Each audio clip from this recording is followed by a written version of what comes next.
Hello student, तो आज के इस वीडियो में हम पढ़ने वाले हैं क्लास 11th केमिस्ट्री और केमिस्ट्री का हम पहला चैप्टर पढ़ रहे हैं। और इस चैप्टर का ये 14 हमारा वीडियो है और 14 मतलब 14वें वीडियो में आज के इस वीडियो में हम विलियन के बारे में जानेंगे कि विलियन क्या होते हैं। और उसके बाद ये हमारा इंपॉर्टेंट टॉपिक आएगा जो है विलियन की सांद्रता किसे कहते हैं, इसको जानेंगे। फिर हम जानेंगे द्रव्यमान प्रतिशत क्या होता है, आयतन प्रतिशत क्या होता है, अंश प्रति मोल जिसे हम ppm के नाम से भी जानते हैं, पार्ट्स पर मिलियन, तो उसको भी हम जानने वाले हैं। तो मैं यही कहूंगा कि वीडियो को अंत तक केवल देखना ही नहीं है दोस्त, बल्कि कॉपी पेन लेकर बैठिएगा, सीखते हुए, समझते हुए, प्लस नोट डाउन करते हुए आगे बढ़ना है, ठीक है ना। चलिए जी, तो एक एक करके आप ध्यानपूर्वक हम समझते हुए, सीखते हुए चलेंगे। तो यहाँ पे हमारा टॉपिक आता है सबसे पहले विलियन। अभी हम विलियन की सांद्रता जो है उसको समझेंगे, बस 5 मिनट लेंगे, इसको देख लीजिए, ठीक है ना, क्योंकि यही आपके समझने के लिए मेन टॉपिक है जी। तो समझ लेते हैं जी विलियन किसे कहते हैं। तो विलियन का मतलब होता है कि दो या दो से अधिक पदार्थों के समांगीय मिश्रण को विलियन कहते हैं। अब देखिए समांगीय मिश्रण क्या होता है, पहले इसको हम समझ लेते हैं, ठीक है ना। तो ध्यान से समझेंगे। जैसे एक हम कांच का बर्तन ले लेते हैं, ठीक है ना। इस कांच के बर्तन में हमने पानी मिलाया और प्लस हमने नमक इसमें मिला दिया, ठीक है। एक और हम कांच के बर्तन को लेते हैं और इस कांच के बर्तन में पानी मिलाएं और प्लस इसमें हमने बालू मिला दिए, ठीक है ना। अब इस दोनों कांच के गिलास को आपके सामने रख दिया जाए, आपसे कहा जाए कि ये बताइए कि इसमें कौन सा ऐसा पदार्थ है, मतलब इसमें कौन सा पदार्थ मिला हुआ है और इसमें कौन सा पदार्थ मिला हुआ है। तो आप ऐसे ही देखेंगे, पानी और बालू, इन दोनों को देखेंगे तो आपको दिखाई दे देगा पानी के नीचे आपको तल में बालू बैठा होगा। तो ये आपको स्पष्ट रूप से दिखाई दे रहा है कि पानी और बालू है इसमें, ठीक है ना। तो ऐसा कोई भी ऐसा मिश्रण, ये दोनों मिल रहे हैं ना तो मिश्रण होगा। तो ऐसा मिश्रण जिसको हम देखकर बता सके कि उसमें कौन कौन से पदार्थ मिले हैं, तो उसे हम क्या कहेंगे, उसे हम विसमांगीय मिश्रण कहते हैं, ठीक है ना। ऐसा मिश्रण जिसको हम देखकर बता सके कि उसमें कौन कौन से पदार्थ मिले हैं, उसे विसमांगीय मिश्रण कहेंगे। और यही बताइए, पानी और नमक रख दिया गया है, एक ग्लास में रख दिया गया है, इन दोनों को मिक्स करके आपको रख दिया जाए एक ग्लास, और आपसे पूछा जाए इसमें कौन सा पदार्थ मिला है, तो क्या आप देखकर ओनली बता पाएंगे कि पानी के साथ नमक मिला है या चीनी मिला है या क्या मिला है? तो आप देखकर नहीं बता पाएंगे, ठीक है ना। नमक घुल गया है ना तो दिखाई नहीं देगा, तो नहीं बता पाएंगे। तो ऐसा मिश्रण जिसको हम देखकर न बता सकें कि इसमें कौन कौन से पदार्थ मिले हैं, तो उस मिश्रण को हम क्या कहते हैं, समांगीय मिश्रण कहते हैं, समांगीय मिश्रण कहते हैं, ठीक है ना।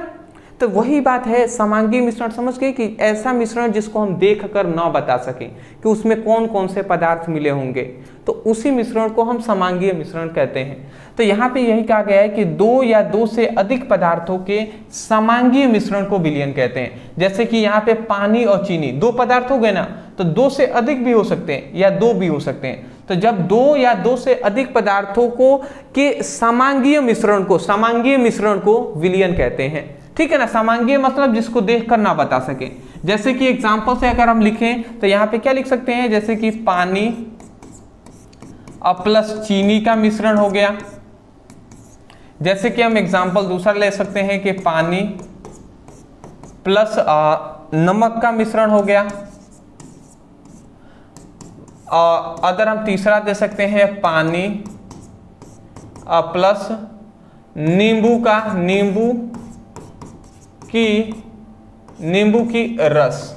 का रस का मिश्रण हो गया, मतलब नींबू का जो निचोड़ेंगे तो जो रस निकलेगा उसका मिश्रण हो गया। पानी प्लस शराब का मिश्रण, एल्कोहल का मिश्रण हो गया, वो सभी हो जाएंगे जी। उसको हम देखकर थोड़ी ना बता पाएंगे। अब विलियन जो है ना, इसके दो घटक होते हैं। जैसे यहाँ पे देख रहे हैं पानी के साथ चीनी भी मिला हुआ है, तो इसमें दो घटक कम होते हैं कि नहीं होते हैं। जैसे पानी और चीनी है, पानी और नमक है, तो दो घटक होते हैं। तो विलियन के भी दो घटक होते हैं। सबसे पहले एक होता है विलायक, एक होता है विलेय। अब क्या विलेय है, कौन विलायक है, समझिएगा। यहाँ पे कह रहा है विलियन में जो पदार्थ अधिक मात्रा में होते हैं, उपस्थित होते हैं, उसे हम विलायक कहते हैं। यहाँ पे लिखा गया है कि विलयन में जो पदार्थ कम मात्रा में होते हैं, उपस्थित होते हैं, उसे विलेय कहते हैं। मतलब स्पष्ट रूप से समझ जाइए, एक बर्तन हमने लिया, इस बर्तन में हमने पानी, इस बर्तन में हमने मान लेते हैं इसमें मिश्रण किया गया है, इसमें पानी हमने ले लिया है 1 लीटर, 1 लीटर पानी ले लिया है। और इसी बर्तन में हमने चीनी ले लिया है, चीनी हमने ले लिया है 100 ग्राम। तो अगर मैं आपसे पूछूं कि पानी अधिक है या चीनी, तो आप कोई भी जानता है कि 100 मतलब 1 लीटर है यहाँ पे, तो पानी अधिक है और 100 ग्राम क्या है, ग्राम में न है ये चीनी, तो चीनी कम है। ठीक है, जैसे 1 लीटर पानी है, 100 ग्राम में मान सकते हैं 100 ग्राम में 20 चम्मच चीनी होगा, 20 चम्मच चीनी होगा।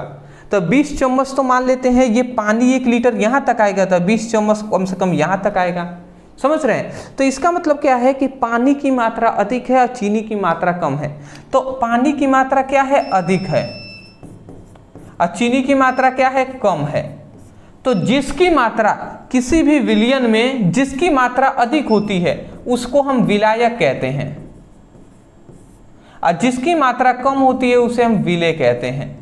तो कोई अगर पूछ दे आपसे कि पानी और चीनी में कौन विलायक है और कौन विलेय है, तो आप क्या कहें, देखेंगे कि अधिक कौन है, तो अधिक पानी है तो इसका मतलब विलायक है, चीनी कम है ना तो इसका मतलब विलेय है चीनी। ठीक है, तो इस तरीके से बता देंगे। तो ऐसा मिश्रण जिसमें मतलब किसी विलयन में जो पदार्थ अधिक मात्रा में होता है उसे विलायक, और किसी विलयन में जो पदार्थ कम मात्रा में होता है उसे विलेय कहते हैं। तो मैं आशा करता हूँ समझ के होंगे। जैसे कि पानी प्लस नमक हो गया, तो नमक जाहिर सी बात है कम होगा, पानी अधिक होगा, तो पानी क्या हो जाएगा, विलायक हो जाएगा, और चीनी नमक क्या हो जाएगा, विलेय हो जाएगा। अब कोई स्टूडेंट ऐसा भी कह सकते हैं कि ये बताइए सर कि मान लेते हैं कोई अधिक मात्रा में और कोई सबसे कम मात्रा में है, जैसे कि पानी ही कम हो और चीनी अधिक हो, तो उस समय पर चीनी क्या हो जाएगा, विलायक हो जाएगा, और पानी क्या हो जाएगा, विलेय हो जाएगा।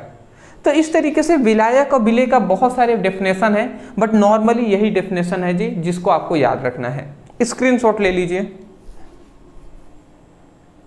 चलिए अब हम आते हैं अपने मेन टॉपिक जो उसके बारे में हमने डिस्कस किया था, जो है विलयन की सांद्रता।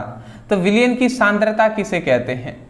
देखिए सांद्रता यहाँ पे लिखा गया है कि विलायक की एक निश्चित मात्रा में घुली विलेय की मात्रा को विलयन की सांद्रता कहते हैं। ठीक है ना। सांद्रता क्या होता है, सांद्रता कम भी होता है और क्या होता है, अधिक भी होता है। मतलब सांद्रता क्या होता है, बढ़ता भी है और घटता भी है। मतलब तनु विलयन भी होता है, सांद्र विलयन भी होता है। तो इसका मतलब थोड़ा सा मैं समझाना चाहूँगा। सांद्रता का मतलब यहाँ पे क्या है, जैसे कि यहाँ पे एक विलयन है, विलयन में मान लेते हैं विलयन किससे बना होगा, विलायक और विलेय। जब ये दोनों मिले होंगे तभी तो बना होगा। विलायक मतलब जैसे पानी और विलेय मतलब जैसे कि चीनी। तो यहाँ पे ये कहा जा रहा है कि विलायक की एक निश्चित मात्रा में विलेय की मात्रा को विलयन की सांद्रता कहते हैं। तो विलायक की एक निश्चित मात्रा में, निश्चित मतलब मान लेते हैं 1 लीटर है, तो विलायक के एक निश्चित मात्रा में विलेय की जो मात्रा होती है ना, मात्रा होती है, उसी को हम क्या कहते हैं, विलयन की सांद्रता कहते हैं। तो विलायक के एक निश्चित मात्रा में विलेय की मात्रा को हम क्या कहते हैं, क्या कहते हैं, विलयन की सांद्रता कहते हैं। यही आप याद रखेंगे। सांद्रता का मतलब होता है ना गाढ़ापन। जैसे कि आपके घर मान लेते हैं किसी चीज़, मान लेते हैं ऐसे गाढ़ापन, आप समझ रहे हैं ना। जैसे कि मान लेते हैं चीनी और पानी को मिलाकर आप गर्म कर रहे हैं, तो चीनी थोड़ा अधिक मात्रा में डालेंगे तो एक रस तैयार होगा, ठीक है ना। तो एक रस तैयार होता है, हम गर्म करते हैं तो उसमें वो मोटा हो जाता है ना, पानी और चीनी मिक्स होते हैं, गर्म किया जाता है तो मोटा देखेंगे आप बन जाएगा। जिसमें हम क्या कर सकते हैं, मूंगफली को भी डाल देते हैं जिससे कि कुछ मिठाइयाँ बन जाती हैं। तो उस तरीके से बातें हैं जी। तो उसी को सांद्रता कहते हैं कि पानी में चीनी की मात्रा अधिक हो गई, तो वही हमारी सांद्र विलयन हो गया, या उसी को सांद्रता कहते हैं जी। सांद्रता या तो कम हो या तो अधिक हो। अब पता नहीं आप समझ पा रहे हैं या नहीं, मोस्टली यही बात है यहाँ पे। सांद्रता को व्यक्त करने के लिए मुख्य रूप से निम्न विधियों का प्रयोग किया जाता है। अब सांद्रता को व्यक्त करने के लिए निम्न विधियों का प्रयोग किया जाता है, उसको भी हम समझ लेते हैं। जैसे कि उनमें से पहली हमारी विधि है जो है द्रव्यमान प्रतिशत, जिसे हम भार प्रतिशत के नाम से जानते हैं। क्या होता है समझिएगा, किसी विलयन के 100 ग्राम में उपस्थित विलायक के ग्राम में मात्रा को द्रव्यमान प्रतिशत कहते हैं। मतलब किसी विलयन में, ठीक है ना, किसी विलयन में 100 ग्राम में उपस्थित, ठीक है ना, किसी विलयन में 100 ग्राम में उपस्थित विलेय की ग्राम में मात्रा को हम क्या कहते हैं, द्रव्यमान प्रतिशत कहते हैं। ठीक है, जैसे कि अगर हम फॉर्मूला बताएं द्रव्यमान प्रतिशत का, तो द्रव्यमान प्रतिशत का फॉर्मूला होता है विलेय का भार, अब वो भी किस में, ग्राम में, अब बटे क्या होता है विलयन का भार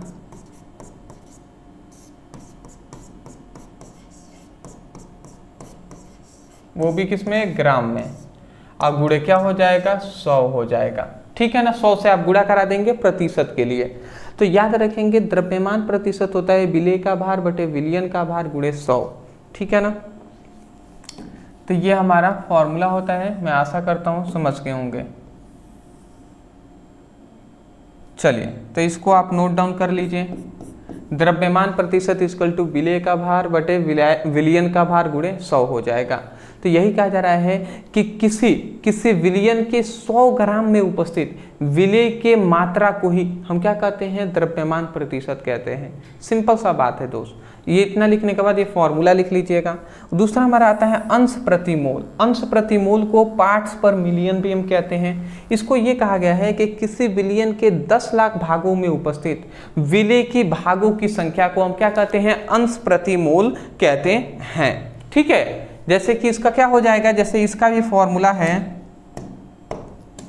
अंश प्रति मोल, ठीक है ना, जिसे ppm से दर्शाते हैं। तो पार्ट्स पर मिलियन का फॉर्मूला होता है विलेय का भार और बटे विलयन का भार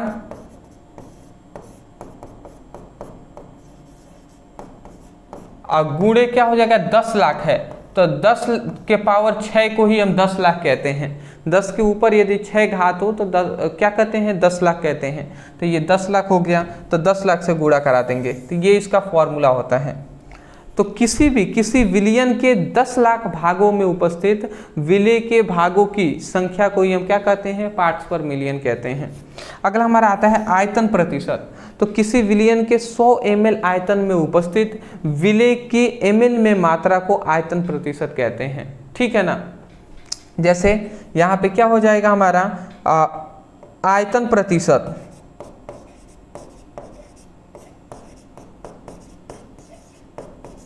आयतन प्रतिशत क्या हो जाएगा, आयतन प्रतिशत इक्वल टू हो जाएगा विलेय का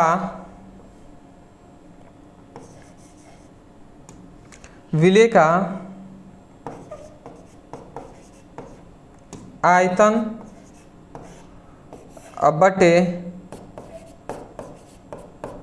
विलायक का